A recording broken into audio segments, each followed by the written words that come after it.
and we are going to share with you the most important principles by the Napoleon Hill. These are the principles of success written by Napoleon Hill through a book, Think and Grow Rich. And among the principles, there are 5 principles that are very important for all of us to learn, but also to practice. So I'm going to share with you, number 1 is the desire. The desire is the starting point of all of our achievement. And the second important principle is the imagination. That is the workshop of the mind.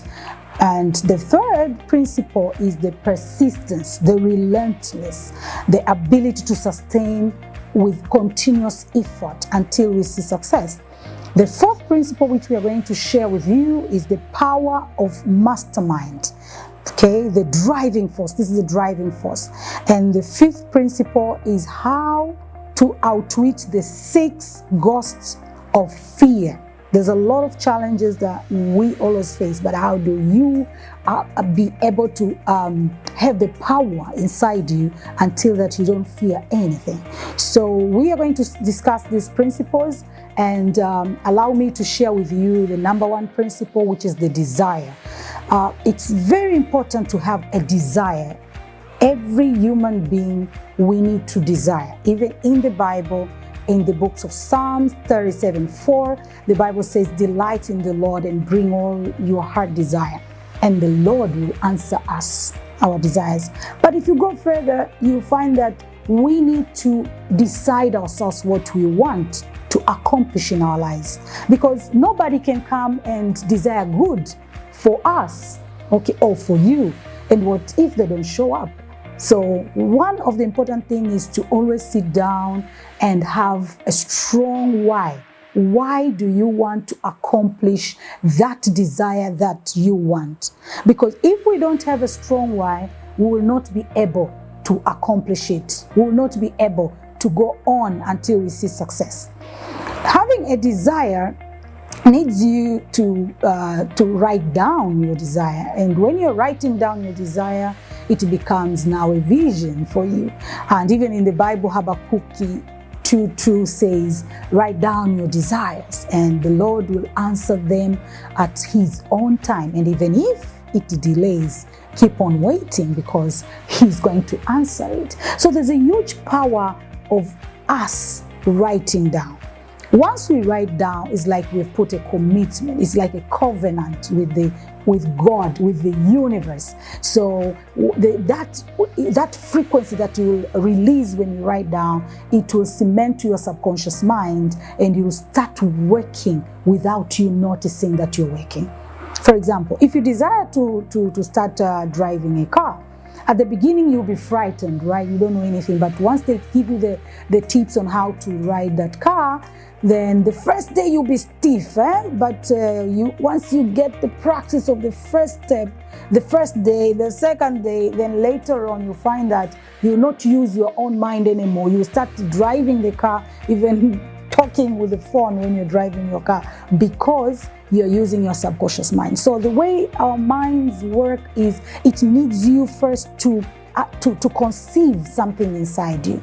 So we need to start practicing on how we can build our desires, okay? So you need to sit down and see and try to discover yourself. What do you want to accomplish in this world? Who do you want to become?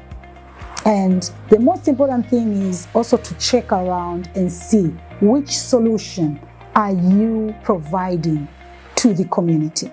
Because whatever you desire, sometimes the Bible says we don't get the results because we are asking amiss, because we are asking not for the purpose of also impacting other people.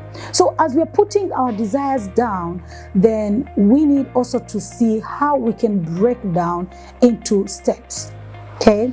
And when you're putting your desire down, you need to have a pictorial form. So you need to make sure that you take a picture of that thing that you want to accomplish, and you put it somewhere. We call it vision board, where you can always see every morning, every evening, and be able to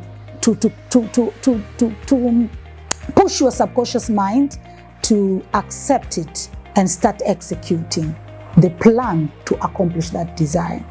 So As you're writing down, you've written down your desire, it's also important to ensure that you have a burning desire, not just normal desires. Because if you desire things that you see your fellow people have done it, that is not enough, because that means that you're copying other people's things or wishes or desires, but it's not from you. So taking an example, let's look at one of the inventors, okay, Thomas Edison, okay.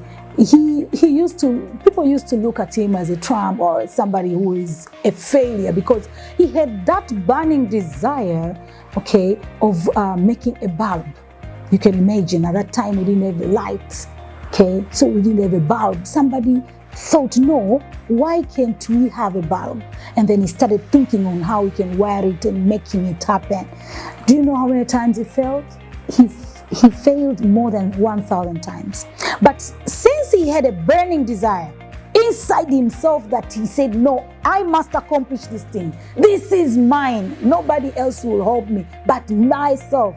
I'll need other support, but I'll not wait for them. Okay? So that thing helped him to make sure that at the end of the day, he was able to accomplish the desires that he wants to accomplish. And today, we all clap hands and feel good. But how many things has happened in the world? Look at the Wright brothers. Wright brothers, these are the brothers who wished to make an airplane. So at that time, they were just seeing the flies flying up, down, you know, feeling like, okay, if these flies can fly, if the birds can fly, why can't I, human being, fly with a vehicle that can support us?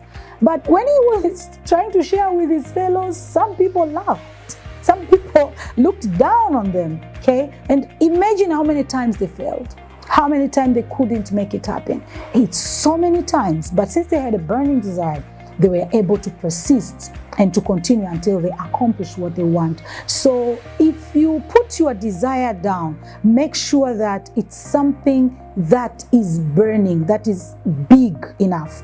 Okay, and you should make sure that you also check and make sure that you have SMART desires. Okay, SMART, I say SMART, SMART, specific. They must be so specific. Don't say, I wish to be successful, that's my desire. Nobody will understand that. No, I mean, there's no code in the universe, it's just success. The universe wants you to identify what does it mean when you speak or you say you want to be successful. So it has to be specific.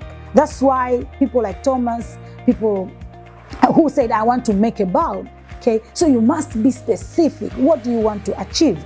But also you need to have a desire that can be a realistic. When you're speaking about realistic, means that you also try to see something, not just because somebody else has done it. No. It could be new completely, but it could be, it should be realistic. That are you ready to commit to do it? But also, apart from that, it has to be measurable. Okay, so you have to put also time bound to see for how long do you want to accomplish that task or that desire. You put it down, because if you don't write it down and put it down, it will not be able to attain. So burning desire is one of the important things, and we are going to share more on how we can build burning desires and how we can tackle things that will help us to have burning desires to accomplish everything that we want in our lives.